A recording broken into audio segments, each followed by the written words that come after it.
محمد مرسي عيسى العياط بيفتح مصانع للمكرونة. افتتحها الرئيس المخلوع مبارك من 5 سنين. ماشي. مرسي بيعيد افتتاحها. بقى حاجة جميلة. الدكتور محمد مرسي الحقيقة وزع عقود الشقق اللي كان وضع حجر أساسها برضو محمد حسني مبارك. هي يعني محمد حسني مبارك عمل المصانع وافتتحها، فمرسي راح يفتتحها تاني. بيحب يفتح. هنعمل قدرنا كده. عمل شقق ووضع حجر اساسها وبنى المشروع ودخل بنيته الاساسيه.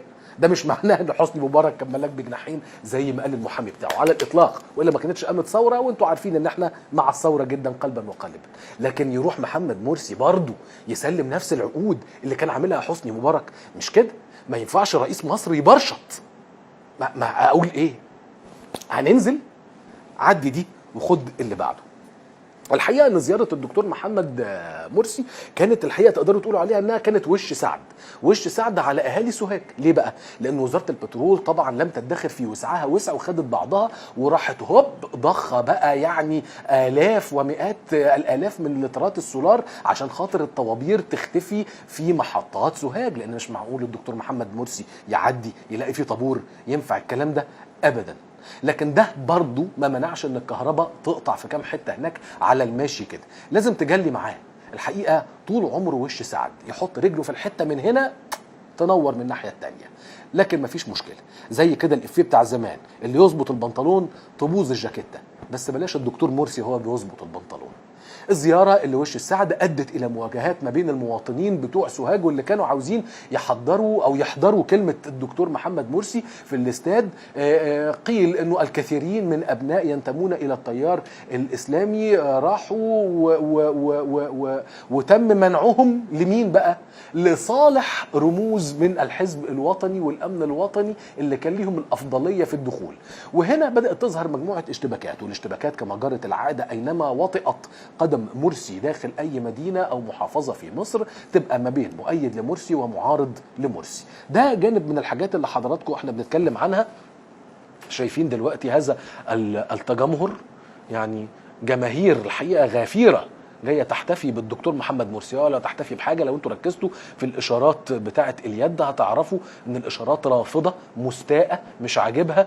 نفسي اعرف مين اخينا اللي طالع شابب من فوق السور الحقيقه، واخواننا اللي ورا اللي لابسين البدل والكرافتات، خصوصا الراجل ابو بدله زرقاء ده انا ما اعرفوش، فولا عمري هعرفه الحقيقه. ده في الغالب الا لو قرر ان هو ينتقم مني يعني.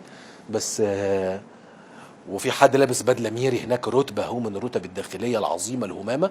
حاجه جميله الحقيقه، حاجه جميله. المواطنين الحقيقه ما بين واحد بيسقف واحد معترض.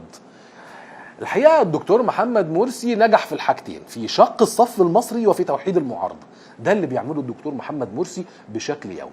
الدكتور محمد مرسي بيؤكد في كلمته اللي قالها وهو هناك في سوهاج ان كل مشاكل ومطالب اهل الصعيد مشروعه ومطلوب تحقيقها، وان اهل الصعيد ومحافظاته اتحرموا من الخدمات لسنوات طويلة. يعني كويس الكلام. يبدو ان الدكتور مرسي يعي مشاكل الصعيد وحجمها، وانه الاقليم الاكثر فقرا في مصر وحاجات زي كده.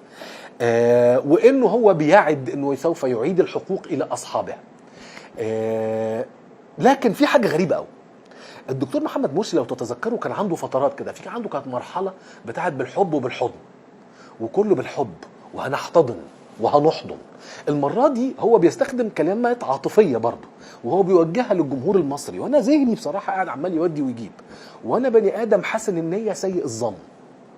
فلما بلاقي حد بيكسر من استخدام الكلمات العاطفية دي بقلق وبخاف على نفسي. جو بتاع حبوا بعض، احضنوا بعض، الجو اللذيذ اللي كان عامله الدكتور في فتره من الفترات.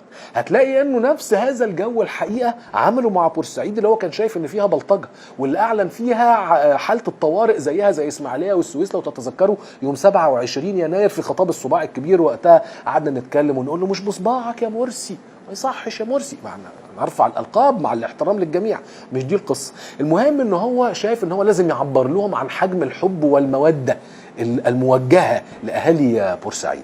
أهل الصعيد عبر لهم عن الحب والمودة ومشاعره الجارفة الجياشة. العيال بتاعت الأمن المركزي إخواتنا المجندين اللي هناك برضو عبر لهم عن مشاعره الجياشة والجارفة وحاجات زي كده. الإحساس المرهف بتاع الدكتور مرسي الحقيقة كان لافت للنظر إن احنا في عندنا رئيس حنين وعطوف وقلبه كبير وعنده طاقة تستوعب الكل. والله. وبالتالي احنا اعتقد ان احنا كمجتمع لازم نبقى مطمنين قوي ان احنا عايشين في ظل هذا الرجل. فارجوكم لو سمحتوا تعالوا نشوف هذا الظل وهذه العين وعدم المؤاخذة هذا القلب في هذا التقرير.